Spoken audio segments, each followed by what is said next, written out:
I can't hear you now.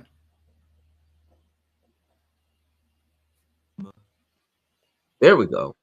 Yeah, now I can hear you. We're hanging out with Dr. Jim Kavanaugh. How's that? Let's talk.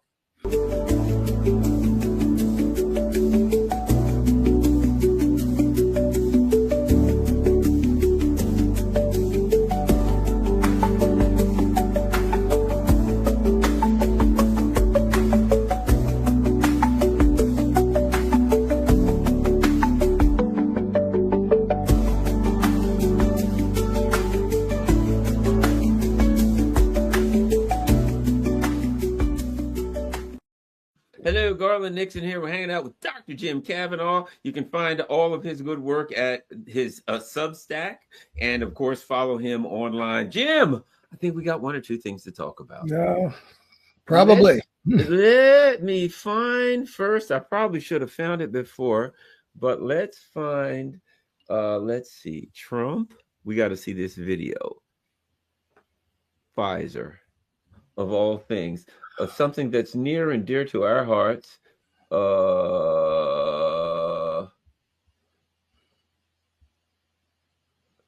Here's part of a video. So Trump is schmoozing with the Pfizer people. Poor old. I actually, to be honest with you, felt bad for. Okay, here we go. Let's see. Here's Trump in the Oval Office with the Pfizer schmucks. I'm not doing so good, Jim. I'm blanking out the screen. I'm struggling to find Trump. I don't know what's going on here, but let us peep at Donald Trump and listen. We are ready to invest, as the president also mentioned, $7 billion in the next few years from Pfizer in manufacturing and research in America alone. I really think this is an historical moment because also I can put that behind us and focus on the things that I want to spend my time, cancer treatments, to bring better obesity medicines, to bring better vaccines, to bring things that people value. And thank you for allowing us. Well, Jim, isn't that just fantastic? We got better obesity medicines like Ozempic, the fat shot, as Trump calls it. We got better vaccines. Boy, that's a wonderful thing. You and I, we can't get enough. In fact, for those of you who haven't been watching YouTube, Jim and I actually just got our boosters before we came on today because, boy, you talk about safe and effective. What the hell, Jim? Trump, we're going to stand up to Pfizer. I brought JFK, all this crap.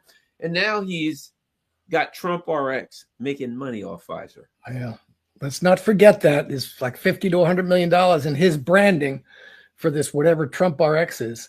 It's a disgrace. And again, this is another thing where he's losing his MAGA base, like he's losing it with Israel and he's losing it with the Epstein files.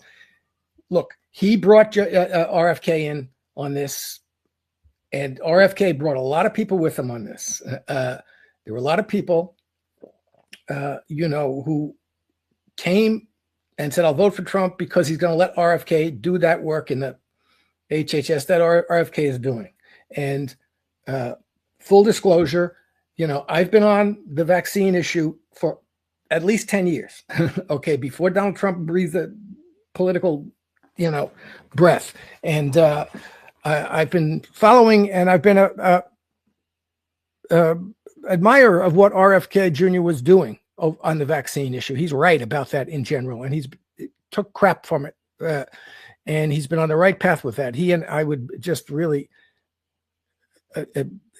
recommend people watch Aaron Siri at work. He's this lawyer who really knows this up and down. So I'm not against at all RFK's vaccine program in general. I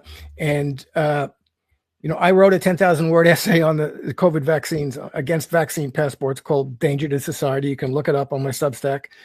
In 2021, when the mandates were starting, Danger to Society against vaccine passports.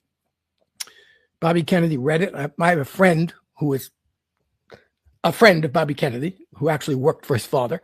Bobby Kennedy read it, and he emailed me about it. He liked it very much, talking about having me on his podcast. So full disclosure about that. I don't like Bobby Kennedy's politics on Israel.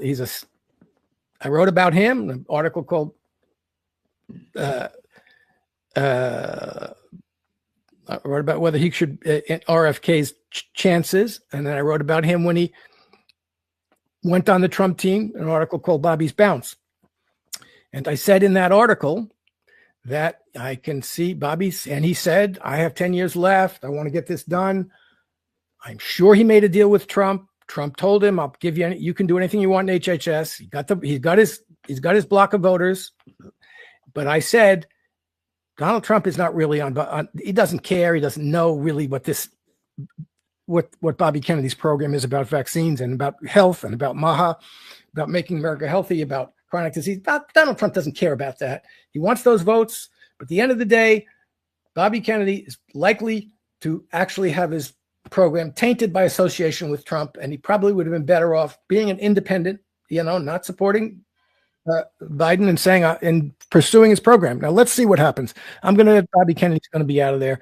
As I said in the article, he's going to end up like Scaramucci, because the people around Donald Trump that he really respects are the money people. They're all interested in the pharmaceuticals. Look what's happened. Trump got up and said, "Oh, I'm also talking to Eli Lilly, blah, blah, blah." So this is going to go even deeper, right? And Trump got up and said, "Oh, these COVID vaccines are the greatest. I'm honored to be here with Albert Bourla, the president of Pfizer.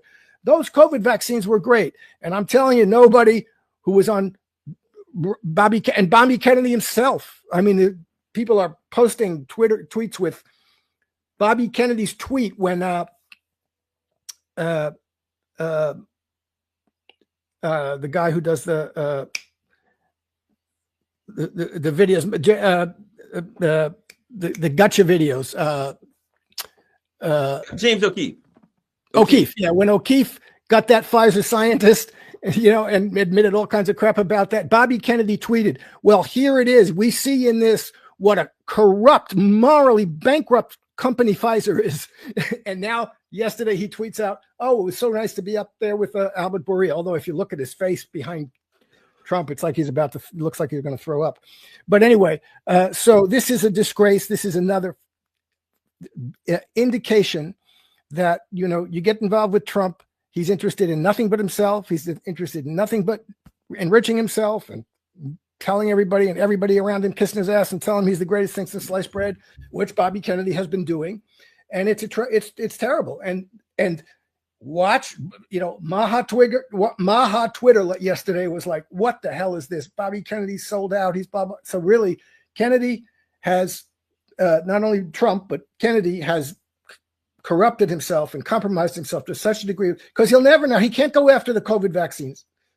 Look at John Campbell's, look at what's happening with these COVID vaccines around the world.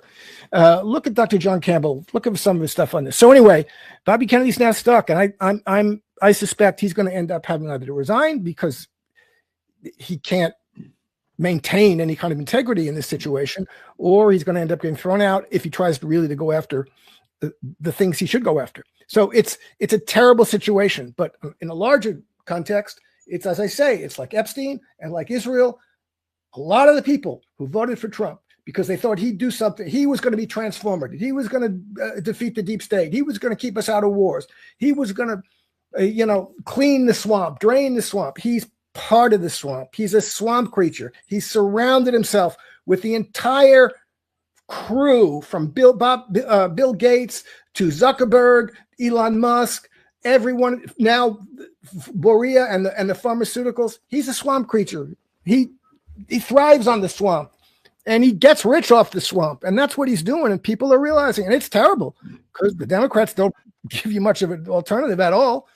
People were fed up with the Democrats, corrupt. I had so many people on my Substack who were like, I'm from the left. I'm a liberal, whatever, but I really think Donald Trump, they're afraid of him. He must be dangerous in some way. He must have be going to do something right, because the establishment is so much against him that he must be threatening them. He's not threatening to them at all.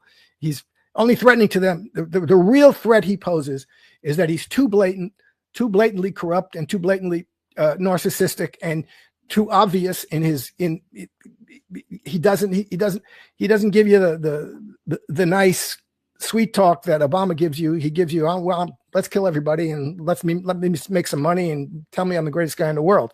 No, Obama's giving you, oh, I'm here for peace and love. So that's the difference. And just like Obama, a lot of people, Obama's going to change everything. Obama came in and Obama designated Venezuela a national security threat. We'll get to that, but Obama was the first one who did that. And Obama came in and he could have given us single payer health care. Nope. I want this right-wing Heritage Foundation plan that's a subsidy to the insurance companies. And now the Democrats are fighting over giving these payments are subsidies to the insurance companies. That's what they are, because Obama, and I'll say it very clearly, Obama stopped single payer healthcare. We would have single payer healthcare right now if Barack Obama had wanted it. He was opposed to it and he fought it. And the Republicans didn't and couldn't stop him. There was not one Republican vote. The Democrats controlled all three branches of government. And if Barack Obama had been serious about that and intent on it and disciplined his party and whipped them into shape he had a bigger mandate politically than Donald Trump has. He could have gotten, and all of the people in his party were claiming they wanted it. A lot of them anyway. He could have whipped that vote and gotten it. He didn't do that, not because the Republicans were against it, but because he was against it. And so that's why we have this ACA, which is a program for subsidizing the health insurance industry. And the premiums are only affordable because the government pays some of them to the health insurance industry and subsidizes their profits. And now you have a fight over that, which is ridiculous.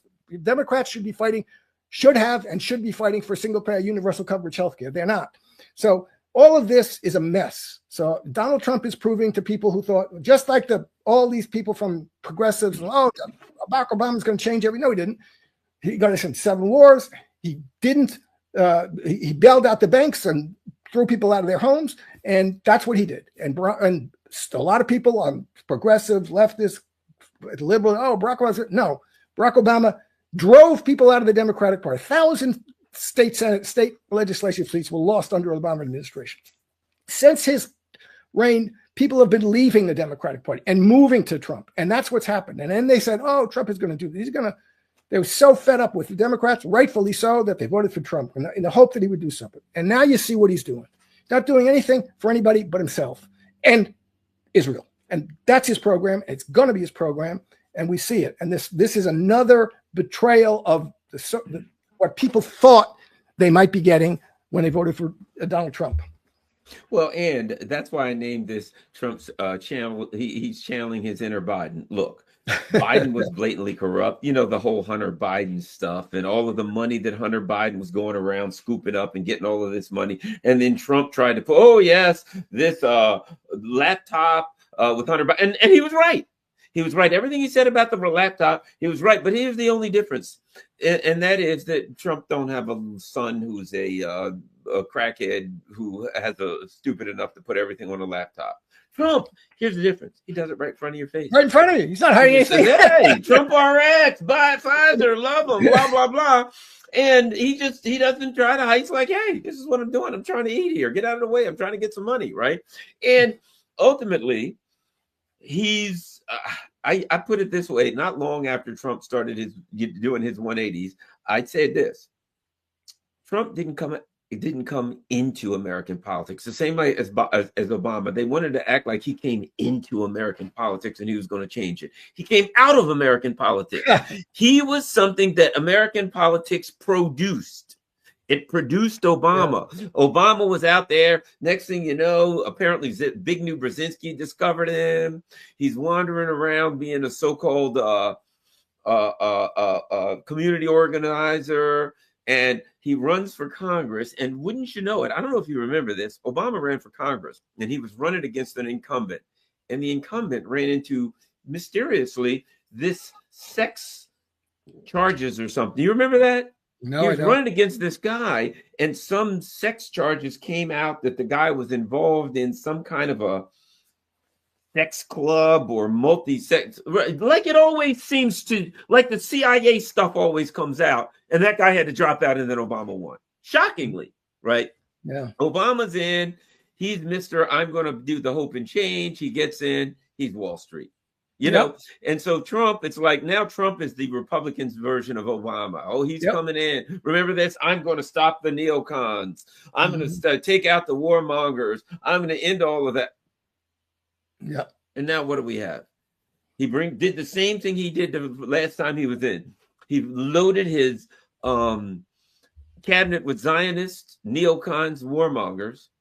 And, you know, now, I mean, he's like, the only question is, which country does he attack first? First. Not that he's not going to attack them both, but first.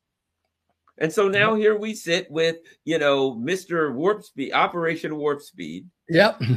That was his thing, Operation Warp Speed. And he's still, let me add this. There's a video, let me see. Well, I won't go through all of that. But the bottom line is, Trump literally says Pfizer did a great job with the COVID. Yes, they worked with COVID. They did a great job. Great. And we're like watching all of these studies where people, you know, are like higher rates of cancer and all kinds of unthinkable heart issues, you name it. And Trump's like, they did a great job. What does he care? Yeah. You got kids, 7, 8-year-old kids with colon cancer and pancreatic. People have never seen this before.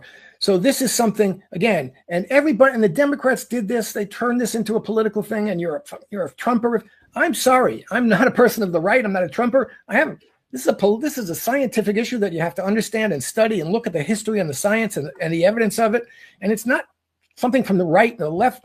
They turned everything into this is a horrible thing. And we need, you know, Bobby Kennedy was a Democratic liberal, like many other people. In fact, it's a classic case. Bobby Kennedy was a Democratic liberal, standard Democratic liberal. All of these doctors, Malone, McCullough, Makary, these guys were all Democratic liberals. And they said, there's something wrong here.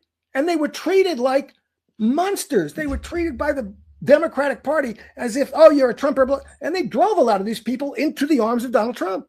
And on many kind of issues, that's what happened. They drove people into the arms on free speech, which again, Trump promised. Oh yeah, because the Democrats were out there trying to. They were censoring everybody. The White House was calling up Twitter and daily, insisting on them, take this guy off Twitter, take this guy down. And they did this whole thing. Joe Biden developed the framework of domestic terrorism, and they tried to use it against protesters. The January 6th protesters were seditionists. They were insurrectionists. They were protesting the election. They had the right to do that. And they sent them in jail for 30 years, 20 years. So the tables are turned on them, and Trump is using it, and he's going further with it. But, you know, this is the point. The Democrats have no credibility on this at all. Nobody has any credibility who supported that crap if they don't say, I was absolutely wrong about that. And, you know, they weren't, and they're not going to say that. They'll never admit it. Never admit they were wrong about COVID mandates. They were wrong about COVID lock. They'll never admit they were wrong about trying to censor free speech. They'll never admit it. So who's going to listen to them? And Donald Trump is going full steam ahead. And he, you know, he's got now the worst people around him, the Stephen Millers and this Russell Vogt. These are terrible people. They're out to destroy the country, and they are going to do it. And you got the opportunist Vance, who also changed his tune from Trump is Hitler to Trump is the greatest guy in the world. Peter Thiel's guy. Peter Thiel, the son of Palantir. Yeah. And Trump is he's going to bring AI. He's going to bring ultimately probably maybe a digital ID. He's going to bring this stuff. He's putting the country in the hands of the Zionists, in the hands of the pharmaceutical industry now, and in the hands of these AI PayPal bros and AI tech bros who are going to have a surveillance state. That's what many people on the right have been talking about. The World Forum, you know, the surveillance state, the kind of thing that goes on in Britain now. Britain's going to do a digital ID, and the censorship laws in Britain are terrible. J.D. Vance never says anything about that. He talks about it if it's against Christians. But when Palestinian protests, I saw a thing yesterday. It was hysterical. Well, I want to say it's hysterical, but it's not. A guy at a demonstration in Britain, and he goes up to the cops, and he says, I'm in favor of genocide. I'm in favor of killing babies. I'm in favor of burning women and children to death. Is that all right? Can I say that? And the cop says, well, yes, you have freedom of speech. And then the cop goes and arrests someone holding a sign saying, I'm against genocide. And I support Palestine action. And the guy is going, I can come out here and I can proclaim, he was not for genocide, but I can go up to the cop and say, I'm in favor of genocide. I'm in favor of burning children to death. And the policeman says to me, that's freedom of speech. But this 80-year-old woman with a sign saying I'm against genocide, they're going to arrest. That's what's going on in Britain now. And J.D. Vance never going to say a word about it. And it's disgraceful. So this is what you got when you voted for Donald Trump. As I said it to people about Obama, and I'm saying it about Trump. And I hope the people who voted for Trump don't stay, wrapped and ravished and on the Trump train to the extent that many people still stay on the Democratic liberals have this idea that, if we get back to Obama, would be great. No, it wouldn't. And so, if Kamala had won, we'd be at brunch. Yeah, exactly. No, yeah. We'd be in just as bad a shape as we are now, if not worse. Well, it might be different, maybe a little worse this way, a little better that way. But the point is, they're the same team. It's as you said it with Larry Johnson. I saw your, Larry Johnson. I think you quoted it. No matter who you vote for, you get John McCain. No matter who you vote for, you get BlackRock. You get not Morgan Stanley. The big investment firm. No matter who you vote for, that's what you get. Or who you vote for, you get capitalism, imperialism, and Zionism. And you get politicians who are going to defend those things at your expense, at the expense of the American people. And, I still have people calling in on my radio show talking about, oh, yes, well, and you still have these people that are brainwashed. Well, there's two parties. You got to choose one of them. And I'm like, no, I don't. And first of all, there isn't two parties.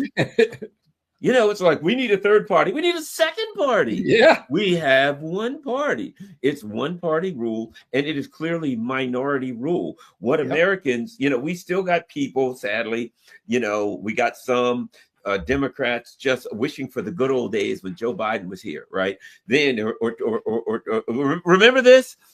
That Joe Biden's running, and we're like, that guy's a lunatic. He's insane. He's a warmonger. You can't put him in office. Oh no, we'll arrest it. We'll get him in office, and then we'll drag him to the left. Remember that? We're like, drag him to the left. He's been where he is for the last 70 years. And now you're going to drag him to the left? That ain't happening. Oh yeah, we got to get him in. We got to drag him to the left. They got him in, and he did what. But here's what he knew: they were going to support him anyway because it's a brainwashed cult. Because parties, in my opinion, now are cults.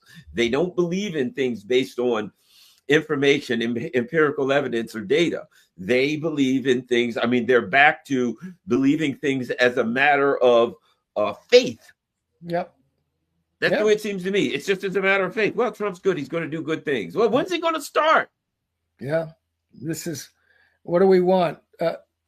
Incremental change. When do we want it? Oh, sometime in, that's what you're at. And there's no time for that. The country's in a disastrous state. First of all, the war situation. We're facing multiple war situations, and nobody's going to stop this. Again, there was a thing in terms of the socioeconomic state of the country. People can't afford the rent. I think 50% of the population has now 5% of the wealth. But Elon Musk just became the first man to be worth $500 billion, and that's wealth and power. That's why we had 94% tax rates in 1946, because it was to prevent inequality. When you have that much inequality of wealth, you have that inequality of power. Elon Musk was given control of the federal government and allowed to go through it with his chainsaw and destroy thousands and thousands of jobs and programs. And these people, Peter Thiel and Larry Ellison, now buying every media every media company in the country on behalf of Israel. This is wealth is power. Look at this, Jim. America is a psyop. Larry Ellison vetted Marco Rubio for fealty to Israel. Newly leaked correspondence show Oracle billionaire Larry Ellison vetted Marco Rubio's loyalty to Israel back in 2015, arranging meetings with Israeli diplomats and Tony Blair before Rubio emerged as a GOP star. Ellison later poured millions into Rubio's campaign and remains one of Israel's biggest backers. And there you go. There's an email. Wow. Boom. Vetted Marco Rubio, a new drop site. Larry Ellison vetted Rubio. And that's the bottom line. And that's what people have to understand. And that is, you think, oh, I'm a Democrat and I'm voting, or I'm a Republican. You get no say. They don't represent you. They represent Larry Ellison. Somebody should be saying, oh, he can't buy TikTok and Paramount and HBO and CBS. Or he can't buy. No, nobody's going to say that. They're going to call Larry Ellison and say, can you send me a check for my campaign, please, sir? Yep. Look, this is that study, I think 2014, Princeton and Northwestern University, they did a study of the issues and the programs, what the people wanted, the issues that the people supported, the policies that the people supported, and the policies that the donors supported, and the policies that were enacted. Always what the donors supported get enacted. What the people support doesn't make any difference. And in terms of the Zionist influence, this, I just was, there was a woman, a young woman who tweeted a thing that was very interesting. Her father was a state senator who went on this trip to Israel, 50 states and one Israel, where they had politicians from state assembly and state senate. And this woman was the daughter of this state senator. And she tweeted this thing. Why is my father, who's just a state senator, being taken on this trip to Israel and being wined and dined and being given this big, fancy reception in Israel? Well, that's because the Israelis dig deep into American politics and they buy them off from the beginning. And I had an article from when Tom Hayden died. Tom Hayden was an old SDS guy from the 70s. And when he ran, he was a big radical SDSer. But when he ran for state assembly in California, he had to be taken by Howard Berman, who was the state senator, was the U.S. senator. He had to be taken to the Israeli consul in L.A., and he had to be vetted by the Israeli consul to be allowed to run by the Democratic Party for the state assembly in California. This is in the 70s, okay? And when he talked about it later, and he said it was one of the things he was most ashamed of in his life, that he went through this process of vetting by the Israeli government in order to be allowed to run in the Democratic Party for state senate in California. So that's been going on for 50 years, at least in the United States. They go down, the Zionists, and they get their grips into people in state politics. Barack Obama was taken under the wing of the Fitzgers in Chicago and in Illinois. And so, these are all, people have to realize this. Jimmy Carter said it. We don't live in a democracy. We live in an oligarchy with unlimited bribery. That's what we have. And if we don't do something about that radically and by any means necessary, that's what you're going to get. And you're going to get war, and you're going to get in poverty. You're not going to be able to afford your health care. You're not going to be able to afford your rent. You're not going to be able to buy a house. Your children won't be able to afford to go to school. And the Israelis will get everything they want. The right-wing governments in Latin America and anywhere else in the world get everything they want. We'll have wars with NATO in Europe, NATO and Russia, and you'll be sitting there being egged on to hate immigrants or hate trans people or hate white people or hate MAGA or hate Maha or hate, the unvaccinated or whatever. You left out the unvaccinated. Remember, anti-vaxxers, unvaccinated. Yeah. Jimmy Kimmel, wanted to kill all the unvaccinated. Don't let them into hospitals. This is the kind of crap we're in. You want to play that game, play that game. It's a bunch of crap. And you're only being fooled by it. And you don't see this with what's happening with Trump now. Here's the thing. Okay. All this business about make America first, right? Okay. Trump now, what was it recently? 90 billion or something for Ukraine. Have you heard about that? The 90 billion okayed for Ukraine. Is that what they're saying? The NATO's going to buy that $90 billion, or? Yeah, well, point is, America funds NATO by 75% of NATO budget comes to the United States. Ukraine has announced the 90 billion arms agreement with the United States, which includes purchase of it. They ain't buying that They're crap. not buying anything. We're giving them every dime. We're paying the salary of the sweet streepers in Ukraine. I know, yeah. Like they're going to get, no, that's at least 50 of it or 60 is coming out of our pockets because Europe's broken. They don't have it. Let's start there. Oh, by the way, Trump wants to buy this area called the Zanzor Corridor, which is like in Armenia, and he's offered $50 billion. Oh, wait a minute. I recently read that somewhere in the last, since the start of the genocide, America has provided in the neighborhood of $78 billion. Yeah. Okay. You heard of Malay, who all of the, a lot of the, what do you call them? The libertarians were like, oh, Malay's great. He's going to make this country great and wonderful. We're like, he seems like a weirdo. And the fact of the matter is, as soon as he got elected, he went straight to Wall Street and started kissing the butts of the Wall Street people. And I'm like, and you guys think he's your savior? Well, they're $20 billion in a hole right now, broke, and Trump's going to bail them out. Start doing the math. Oh, wait a minute. He added $150 billion to the military budget. $150 billion there. $20 billion in Malay. 90. Let's just give him $50 billion more to Ukraine. Right? Yeah. Wants to do 50 billion to Armenia or some damn where, right? I mean, when you start looking at it, all that, oh, we've got to be reasonable with our money, make America great again, and bring this blah, blah, blah, blah, blah. You're at like $250 billion, $250 billion, and he's been in office for less than a year. Yep. $250 billion. Yeah. The Argentina thing is wonderful because China, the United States, American farmers sold like $15 billion worth of soybeans to China last year. They sold zero this year because Trump played this game with China. China is saying, we don't need you anymore. Where are they buying their soybeans from now? Brazil and Argentina. So Trump is going to give $20 billion to Argentina to bail out. And he's doing it because Milei is a right-wing libertarian. And, that's all. Everybody, Malay's kissing, and he's kissing the butt of Wall Street. Malay, as soon as he got, I guarantee you, he's selling that country out again. Yeah. Ask Paul Singer about the past. He's selling that country out again, the entire country to Wall Street. That's why they're doing that. The reason they're bailing him that $20 billion out is because they're getting $500 billion in thievery.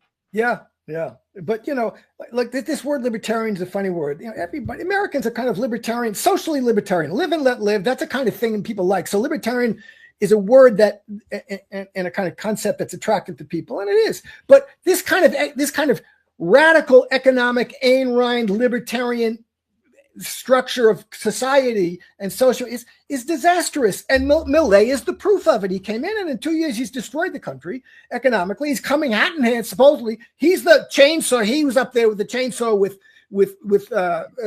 Musk and Doge. And he was supposed to be the guy. Watch what he does to Argentina. His policies, he gets on with the whiteboard and goes through agencies and programs and out with this, done with this, cut this. That's what he thinks is going to help the economy. No, it isn't. It's going to destroy the economy. It has destroyed Argentina's economy. So they come to the United States begging. They come to Wall Street. They come to the IMF. And Trump is going to give them $20 billion. That's going to help Argentina sell soybeans. That's going to allow them to sell soybeans to China. So it's not China. The whole anti-China thing, the whole save money thing, it all goes away when it's about saving a right-wing authority leader in Latin America. And they're saying, Trump is saying, the reason we got to give him $20 billion is we want to help him get reelected. So this is a political thing, has nothing to do with whether it's economically feasible or whether it has any help to the United States. Is because the United States still, part of the job of the president of the United States is to be the guarantor of capitalist rule in the world, to back up right-wing capitalist regimes in the world. That's why you got to go after Cuba. That's why you got to go after Venezuela. What has Cuba or Venezuela done to the American people? What threat do they pose? Because they have some kind of anti-capitalist or vaguely, in the case of Venezuela, semi-socialist message. You got to kill all those regimes. You got to regime change those regimes. That's something people have to realize. The president of the United States has the job, and in the Cold War that was clear, but it's still true, of being the guarantor, the backup of capitalist rule in the world. That's anti-democratic. That's the rule of the elite, the oligarchic elite of every other society. They have to stop democratic movements from taking over the economies of their societies. And the president of the United States has that job. And nobody is being nominated for president of the United States by the Democratic Republican Party who doesn't understand that and take it on. So exactly. And if you look at it, look at what's happening, this business. Remember, Biden did this thing. It was called the something of democracies. I don't know what it was. And he even had this thing every year where all the quote democracies would come together, right? I forget. Remember that he had a group called the something of the Summit of Democracy or the Something of Democracy. So he supposedly bring all those democracies together. Remember that? Look what's happening. Democracy for their is capitalism. Democracy is capitalism. Well, even more so, it means complete submission to the empire. Yes. Because we were told Russia must be stopped, the Soviet Union, because it is a capitalist, socialist, communist, whatever. So they're evil, they must be stopped. So the Russians are no longer socialist. I mean, they have some socialist tendencies, no question, that I'm quite fond of. In fact, having a huge, I'll put it like this, selling their own gas and oil and stuff like that and using those profits to run the government. I think that's a pretty good idea instead of letting ExxonMobil keep it. But at any rate, yeah. So now it's not a quote socialist communist. And what do they say? We got to take them out anyway. Yeah. It's got to be compliant. It's got to be compliant. Except the reason they're doing it is changed. When all the evidence says at the end of the Cold War, Russia said, "Can I join NATO?" They said no. Dr. Sachs said, "Hey, well, are we going to do this to bail out Russia?" No. Absolutely not. We'll bail out other people, but not Russia. We've got to destroy Russia. It had nothing to do with some ideological view. It was, we want to rule the world and we have to control this big lump of land and we got to steal everything they got that's not nailed down there. And that's what we got to do. And so now, luckily for Russia, they're not luckily, but fortunately, whatever you want to say it, they're strong enough to defend themselves. But the U.S. will never back off. And no. Trump and Biden and the rest of them keep these idiots arguing, oh, the Democrats are going to do this. Oh, the Republicans are going to do that. It's like, I put it like this, and you've probably heard the story. I'll make it quick. Frederick Douglass said that when he knew he had to run away, he was 8 or 9 years old, because he didn't really know his age. And he was at one of these local stores in town, a store near where he was, where the slaves were allowed to go in town and get stuff and bring it back. And he said he saw two slaves fighting. And he asked someone, what are they fighting over? And the guy said, they're fighting over whose master is the richest and has the biggest house. Yeah. That's the Republicans and the Democrats. Exactly. There are two slaves fighting over whose master is the richest and has the biggest house. Because they don't represent you. There's nothing that you're not even allowed to go in the house. Yeah. You're not allowed. You'll be beaten if you try to go in that house. Yeah. You're a slave. You're worked to death. And that's what the Democrats and the Republicans are fighting over, their masters. That's what George Carlin said. You don't have political leaders, you have owners. You're owned. And that's what they are. They're your owners. And that's what they want to be. And that's what they consider themselves. And they consider you insects that they can move around like an ant farm, that they can manipulate. So, and they are doing a good job of it. And it's terrible. And, we just, and as I say, you're right. You have to be in the Cold War, you have to be capitalist. Now you have to be compliant capitalist. You have to be compliant with the American empire. Now it's kind of, Russia is doesn't call itself a socialist country. It's not particularly a socialist country. Well, I don't know what it is, but it's certainly they call themselves a capitalist country, but they're not compliant enough. And they haven't privatized quite enough. And they still have, and China, of course, well, that calls itself a communist country. It is. There are arguments among Marxists whether it's a communist country or a socialist country, or it has some elements of capitalism, but it maintains tight control. It maintains tight control, state control of the situation, public control, and the wealth of the country is and the production of the country is oriented toward purpose, social purpose, not profit. Profit is the profit motive is there, but it's held in check in a certain way by the public authority. And no, we don't like that. That's communist. So, but look, the other thing you can watch very clearly, in the line of the capitalist countries in the political line during the Cold War. Wow, we have freedom of speech. We have freedoms. These are authoritarian dictatorships. Well, that's all gone away. No more freedom of speech in the West. The Western countries are doing away with freedom of speech. They don't. Once the so-called post-capitalist, the communist socialist USSR went away. The European social democracy started to go away, and the so-called freedom of speech and freedom of expression and the rights that are supposedly part of the liberal capitalist order started to go away, and they're gone away, and they're going away because they don't really care about this. Those were useful talking points and useful things to have around to kind of make people as poles of attraction against the so-called communist countries. Now they don't care anymore.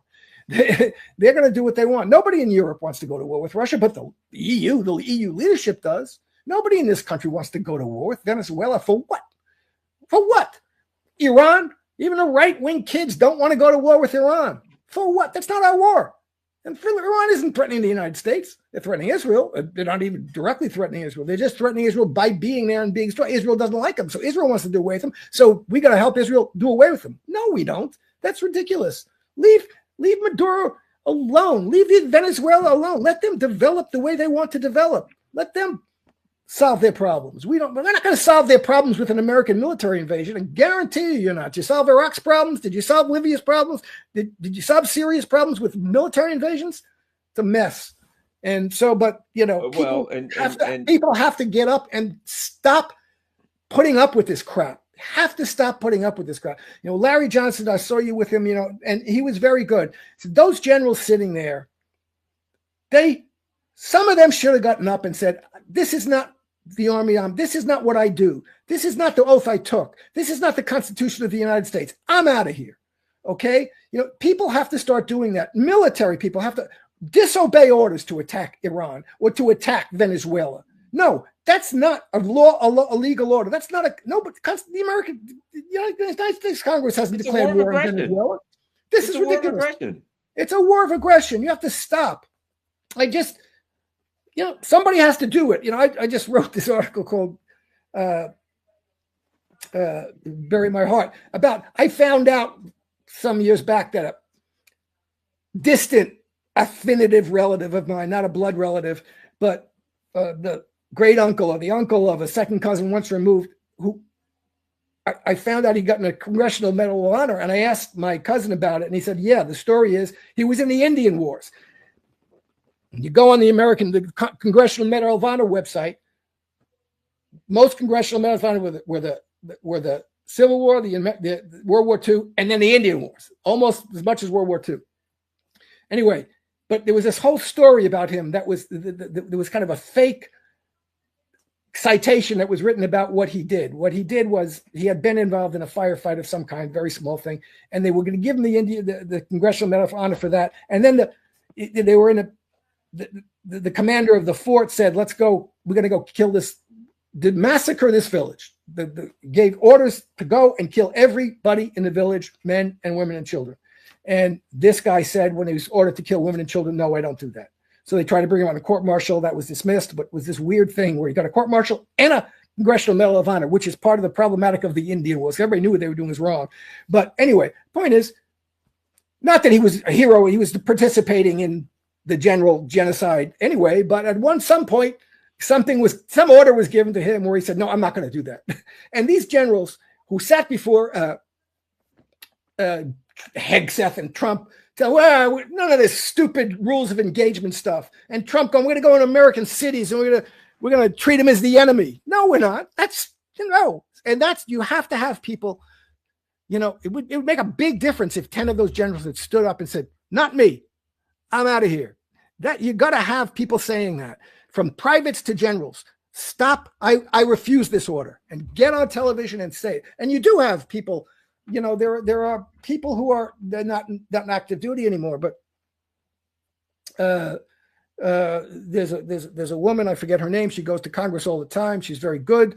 That guy who was he's not a soldier. He was in the Tony GA. Aguilar, Yeah, Karen yeah, he was in Kwiatkowski, Dennis yeah, Fritz. There's people out there that are retired. yeah, yeah. One of the things I was going to say is this, and let's touch on this. The machine now is pushing harder than ever because a wounded beast is the most dangerous. Because you can see, as most of you all know out there, I just did another Substack where I wrote about Charlie Kirk, and basically, it's one of the things that I had in my article was about a recent poll that conservatives between 20 and 39 or something is now like 50% of them are unhappy with Israel. The numbers are going, it's dramatically going up. Yeah. And my point, I think, was, it has come out that during the last move to attack Iran, Charlie Kirk went to the White House and said to Trump, don't do it. And, the people that support me are unhappy with it. And they don't want a bunch of wars. I mean, whatever you think of Charlie Kirk, he had to express the views of all of these people under him because apparently the heat was getting pretty heavy. And my point was, well, of all of the motives for some unfortunate thing to happen to Charlie Kirk, they're planning on doing Iran again. And he could be problematic if he was still around to run his mouth a little too much and say, hey, we shouldn't do this. And I got this huge organization. But now that problem has been eliminated. And one could look at that and say, that's a potential motive. Someone, I'm not going to say who, what country, that rhymes with Smizrael, may, somehow think, hey, this guy's in a way and we're trying to attack Iran and we can't have him running his yap. Yeah, it's to their advantage not to have him around anymore. It's so that's true. It's a good point because that was the one thing, I didn't know much about Charlie Kirk. I've learned about him since the assassination. Yeah. He clearly was someone who was a right-wing jerk in most of the ways, but he was bristling about the pressure that was on him from the Zionists not to criticize Israel, and he didn't like that. And the single most important thing about that to him was this Iran, don't go to war with Iran. Yes. I think that was the case. And I think he did apparently go to talk to Trump specifically about this. And I think, he kind of let Trump get away with the 12-day war because it wasn't too bad. The Americans didn't get much involved. He justified that to himself. But I don't think, from what I know, I think it's reasonable to think that he would have really rejected the war with Iran that's coming, the full-scale war with Iran that's coming, the Americans getting involved in it. And to that extent... And how about this, Jim? And that could have an influence on Trump. If he's pushing Trump, pushing him, saying, hey, MAGA's not happy, man. You can't do this. I got to come out. They're squeezing me. And Tucker Carlson and all, you've got people coming from all directions saying, Trump, don't do it, don't do it. Yeah, Trump is. It could influence them. They couldn't afford for that to happen, Jim. I know. Yeah, Trump is so inconsistent and incoherent. And in fact, back in when Trump was president, Trump 1.0, when the Iranians downed an American Reaper, which was an expensive surveillance drone, and there was a tremendous amount of pressure on Trump to attack Iran, and he ordered an attack on Iran. Nobody wants to think about this, neither the Republicans nor the Democrats. Trump ordered an attack on Iran. The ships were there. They were 10 minutes away from launching that attack when Trump called it off. And according to the reporting, Trump called it off because he watched Tucker Carlson, who said, this is a bad idea. And also because some of the generals were telling him, this is a bad idea. But he was influenced by Tucker Carlson. But this was Trump. He ordered the attack on Iran, and they called it off at the last minute because he watched Tucker Carlson, and he listened to some of the generals. So you're absolutely right. It could have been, and they wanted that out of the way. It's better. Let's put it this way. It's better for them that the possibility of Charlie Kirk calling Trump and saying, don't do this is out of the way. And it is out of the way. And but I think at the end of the day, frankly, the Israelis want to attack Iran. They're going to do it, and they're going to get the Americans to do it. And Charlie Kirk and Candace Owens and Tucker Carlson are not going to stop them. They'll get Trump to do that. There's a slight possibility that he wouldn't, but I would But not. let's just say they've conveniently eliminated one of the factors that could Yes, cause them a problem. exactly. They saw that, and in a lot of ways too, because not just in that, but that's one of the ways. But that they need cannon fodder, and these 18 to 39-year-olds are the ones that they want to start a war with Iran, whatever. Say, hey guys, draft, join up. We'll send you over here to die for Israel in the friggin' deserts of the Middle East. That is potential cannon fodder. That's what they need there. And in the long run, they don't need this. This is the problem for them. That is a group that they need to keep their claws in. And Charlie Kirk starting to get a little wiggly on them. Well, yeah, he ain't wiggly no more. The biggest threat to Israel,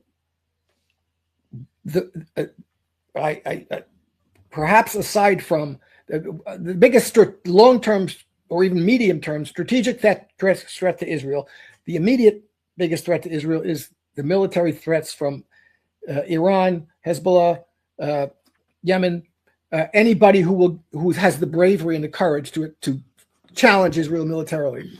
But the biggest long-term, medium-term strategic threat for Israel is the loss of support of the American people and the emigration of Israeli Jews from Israel, leaving not to come back. And both of those things are happening. And Israel has to try and stop that. And I don't know. And they're going to try and stop the loss of American support by getting rid of voices like Charlie Kirk's one way or another. That is by buying up American social media, American television, by Larry Ellison and all the buying Zionists, buying every channel of communication and in the United States, and they're doing that.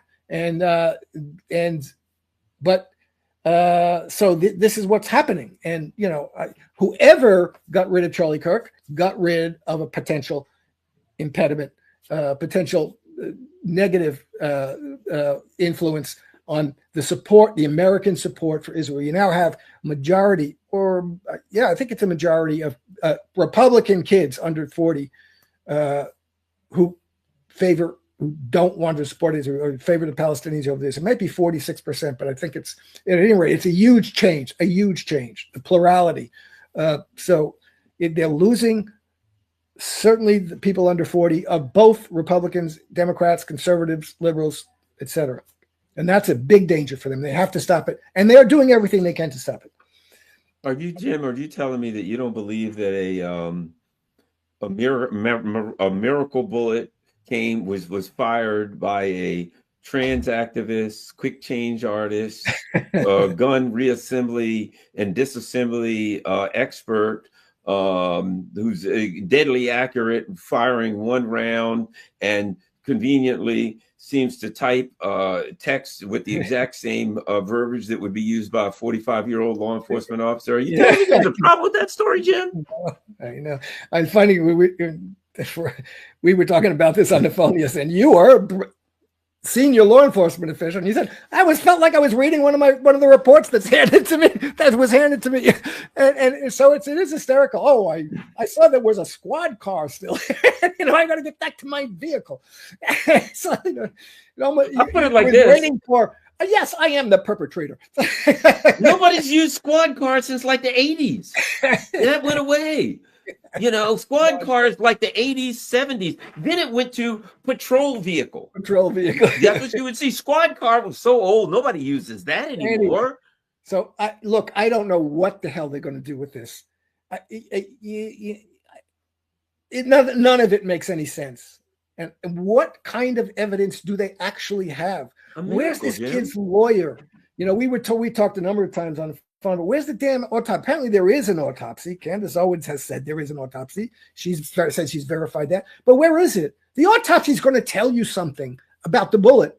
I mean, if the bullet didn't leave his body, if it's a frangible bullet, as Larry Johnson was saying, which means a soft exploding bullet that breaks up inside, which destroys the inside. So that's not a 30-06 fully jacketed. That's a bullet that could be a very small caliber bullet, but it explodes on the inside.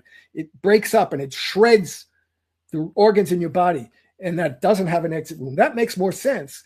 But you'll find the autopsy is evidence. Where is it? You know, where are the kids' parents? Why aren't they saying something?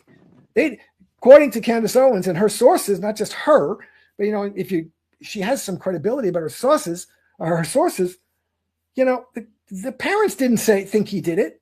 They were told by this ex-cop that the cops think he did it, so he should turn himself in. And he hasn't said he did it. He apparently denies he does it. So where are the evidence? The only evidence is this damn Mauser, but they don't have the bullet that supposedly came from it. So there's a Mauser lying somewhere in a well, they do apparently, because it came from under the skin, because it lodged under the skin. Under the skin. So where is it? And this is like a physical. Look, I'm telling you, I've been in court, spent a lot of days in court.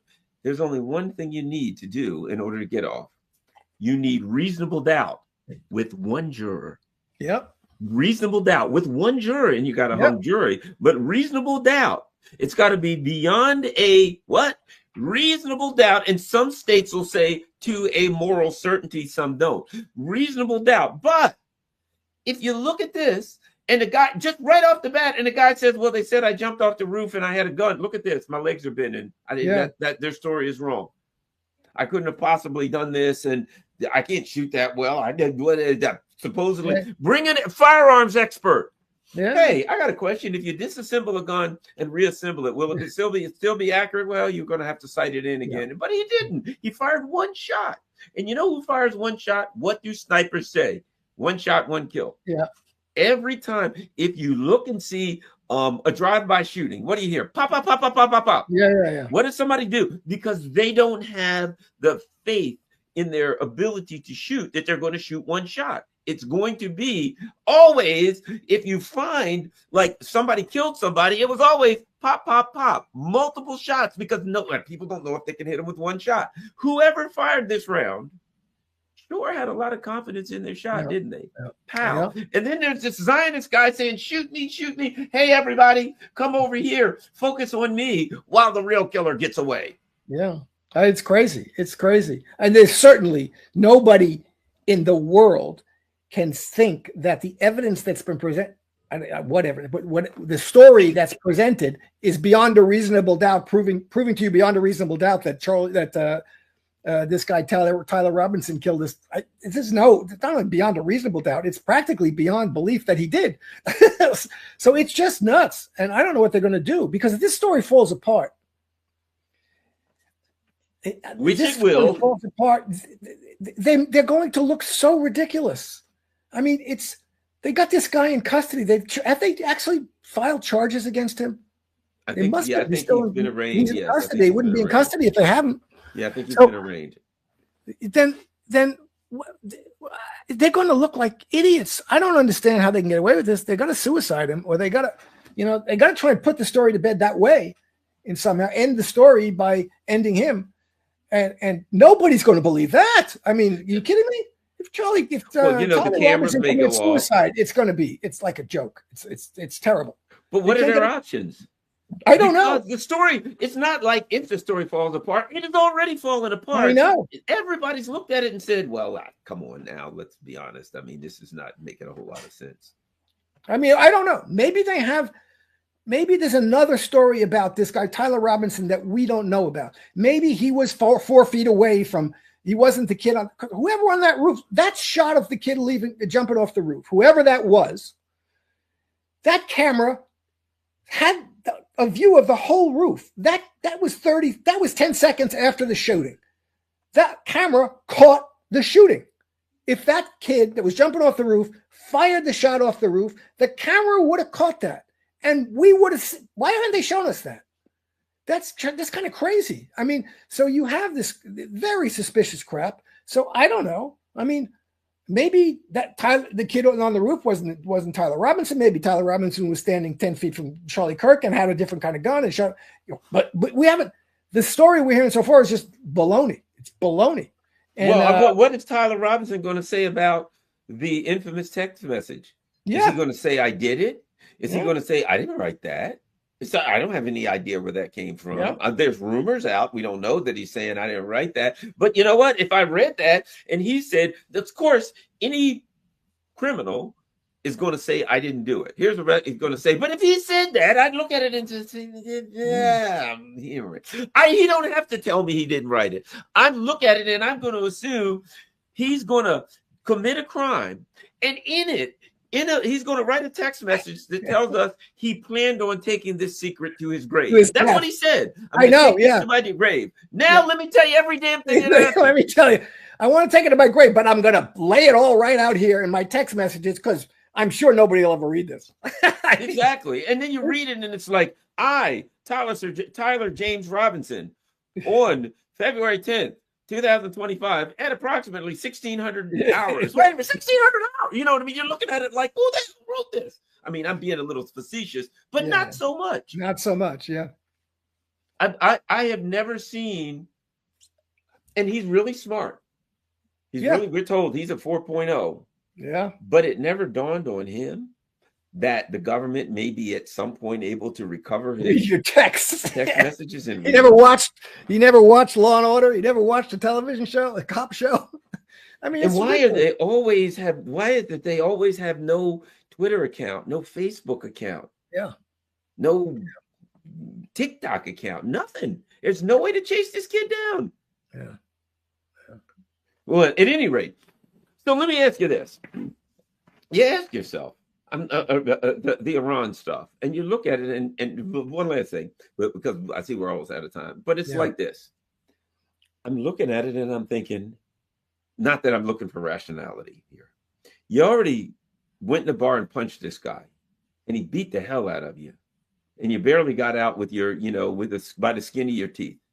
And, they pummeled Israel. Israel had to hide how much damage there was, how much money it cost, all this. They had to hide all of this stuff, right? Yeah. And now they're like, okay, we want a second round of that. And I keep saying this, well, it better be shorter than 12 days because you'll run out of damn anti-aircraft. Really, to be honest, I tell you who's really grinning, China. China's like, well, they want to come and go to war with us, but hey, they're wasting everything in Ukraine. They're wasting it here. They're wasting. It's absurd. Not that China wants war. I understand that, but I'm being facetious. But you get my point. It doesn't seem logical that they're in any position. And everything I'm reading is that apparently Iran has gotten a lot more weapons. They've got more air defense. They've gotten some of the upgraded MiG-29s, apparently. So they're stronger than they were before. And you don't have a 12 to 14-hour jump where their air defense system is going down. They know you're coming. They are lying in wait for this. Well, look, Iran is strong. Israel knows it's strong. Iran is getting stronger. Israel knows that also. Okay, but Iran, I don't think Iran is, unless the Chinese and Russians are working those air defense systems and flying those planes, they're not fully capable with those things yet. So Iran, that's why Israel wants to strike quickly, because Iran is it is already strong and it's going to get stronger.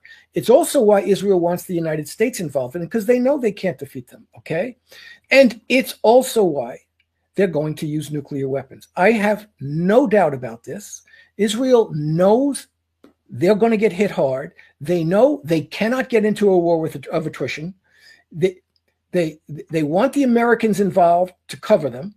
They may tell the Americans, in fact, that maybe I've said this for a long time, they'll tell the Americans, you come in or else we'll use nuclear weapons. And the Americans will come in with them and they'll still use the nuclear weapons because the Americans will still stay in with them. They know that, okay? Israel knows that the only way it can quickly enough, the only thing they could think would quickly enough get Iran to stop fighting and to back off and to be set back on its feet for 10 years or so is nuclear weapons. That's the only thing. And I don't know why anybody in the world thinks that Israel has any hesitation at all about using nuclear weapons. They do not. I give you one reason. No, Alistair Crook did say this when asked on, I think it was Judge Knapp, will they use, or I think it was Judge Knapp, they said to him, this was a while back, will Israel use nuclear weapons? I'll find it for you. Against Iran. He said no.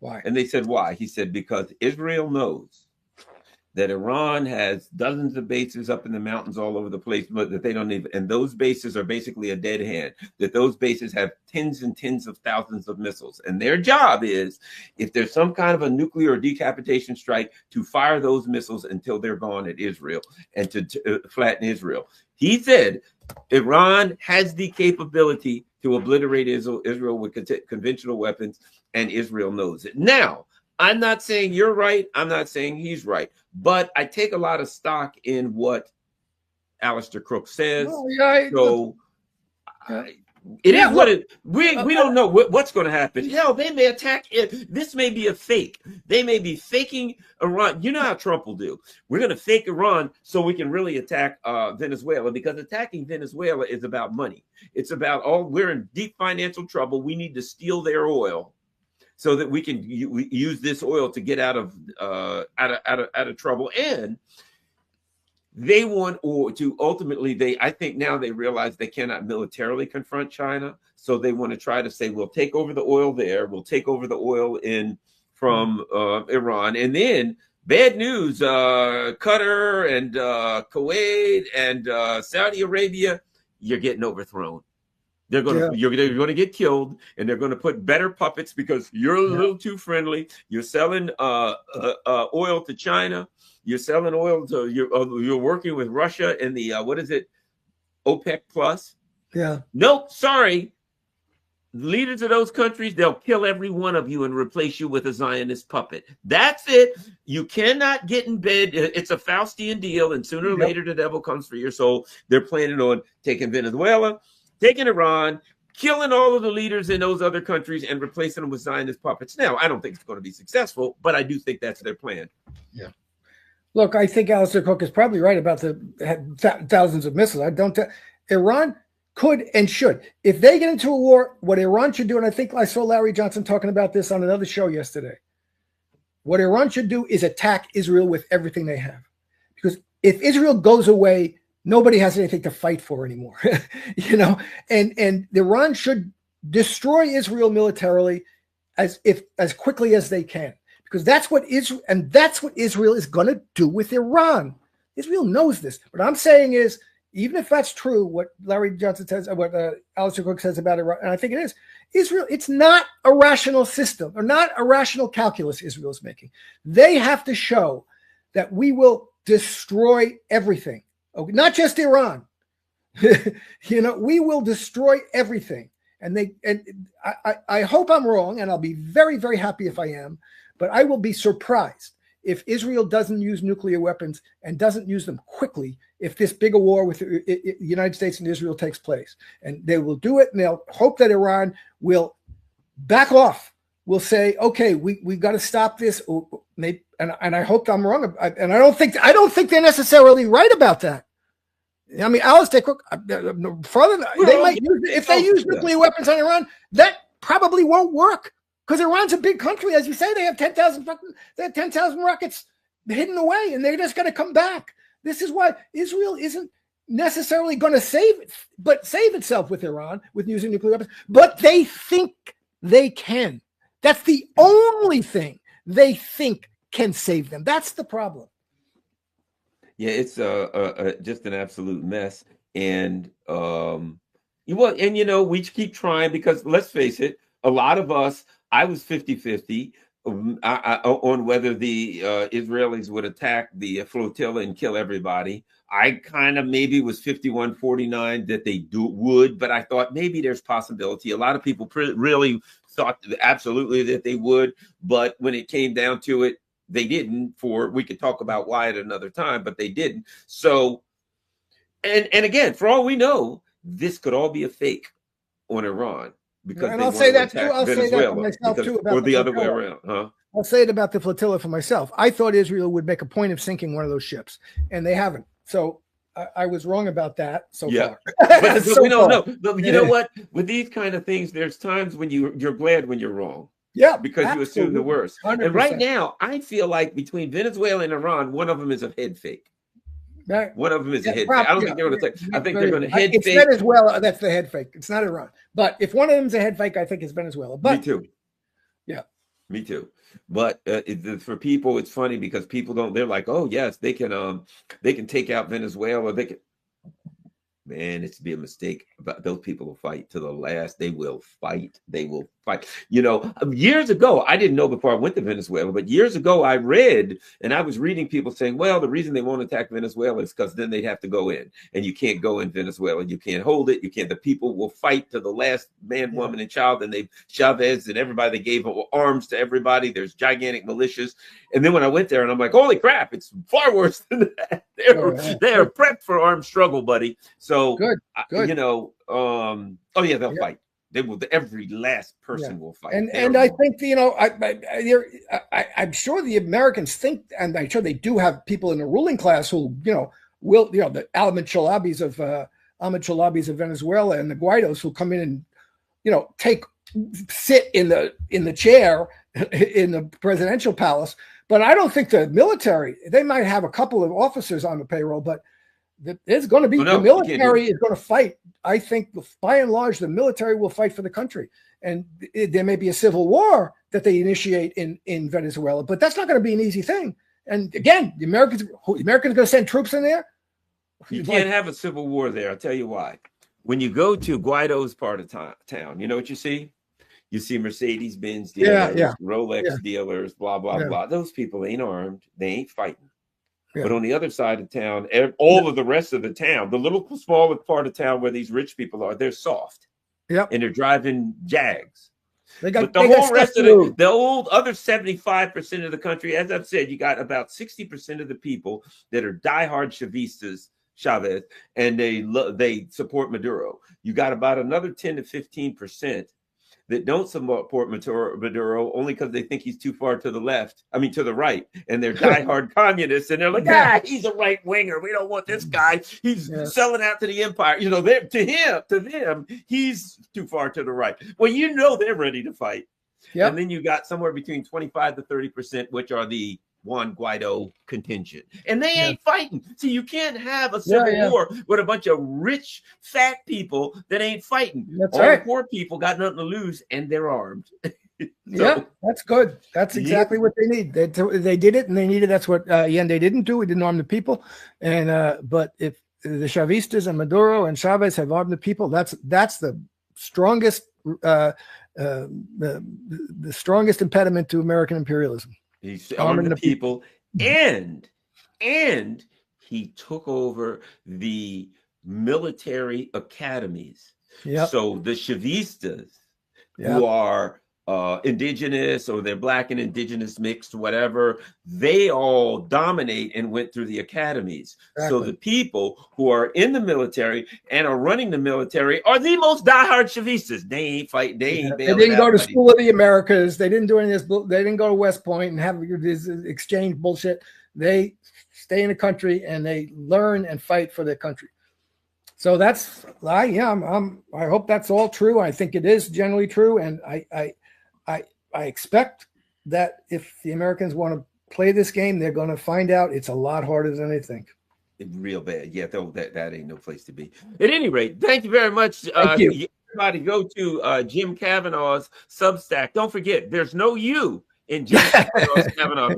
I made that error earlier. There'll be serious consequences for putting a U in there. All right, I get my 30-06. Huh? Yeah, there you go. And well, I ain't worried about 30-06s. They barely pierce the skin. Yeah. All right. But all right, thanks a lot, everybody. Thank you. Always fun. On all your social media platforms, and if you can, you see everything scrolling across the bottom. If you can donate, that would be great. If not, as long as you share this on all your social media platforms, Jim and I are happy. We're out.